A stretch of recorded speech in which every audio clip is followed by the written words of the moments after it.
speaker is an architect and urban designer with House of Black Architects. Let's have a big round of applause for Kristen Schleick.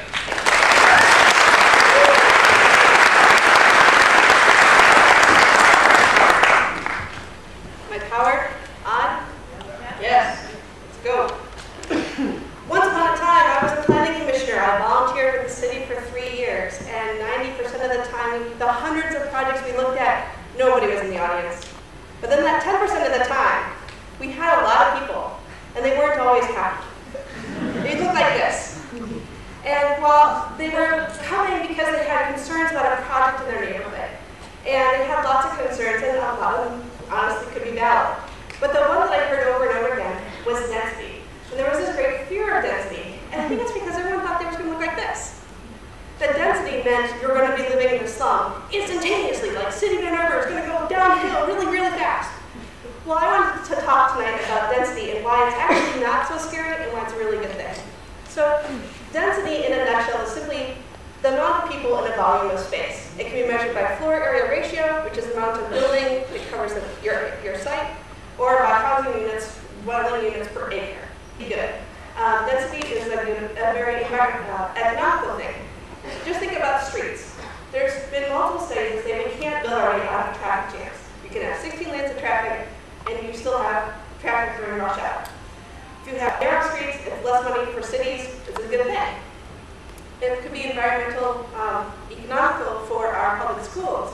Just think about if we could have, or even have a third of the amount of students that we have to bus in every day, if they could walk to school instead.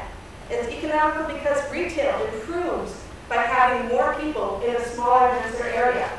That's why strip malls are so successful, like it or not.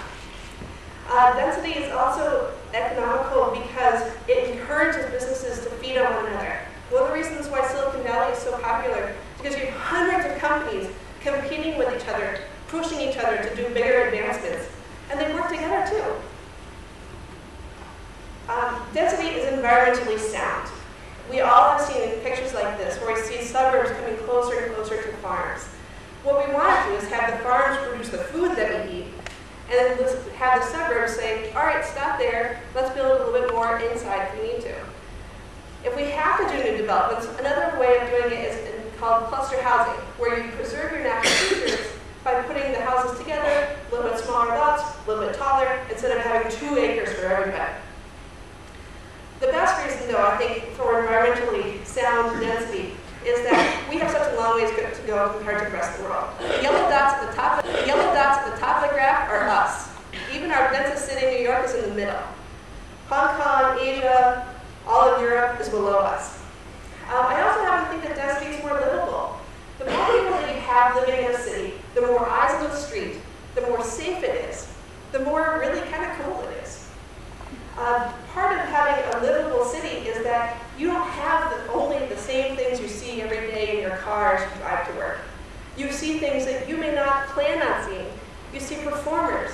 You can see accidents. You can see people you don't like, but you get some variety.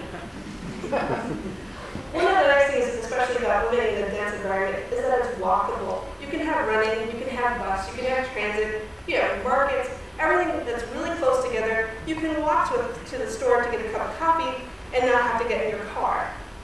So how do we get density if we're talking about an hour? One way is talking about living it within your means. It's creating a boundary and developing within that boundary to just increase that density a little bit and not let it go spill out forever. Another way of doing it is by having accessory dwelling units.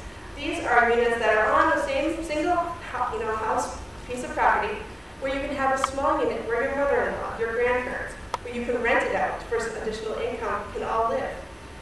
Of course, the other way of doing it for density is that you increase the density just a little bit. You have 2 units instead of 1, or 4 instead of 2, and so on. If we all do that, these little incremental changes can make a really big difference. And of course, then you go for the gusto, I want to live in a skyrise. It's obviously not for everybody, but you have it in your dense urban core, and you get very good economics and environmental benefits from it. The main reason that I want to talk about density tonight is that it's not for everybody. Living in a rural house isn't for everybody. Living in a sky loft isn't for everybody either.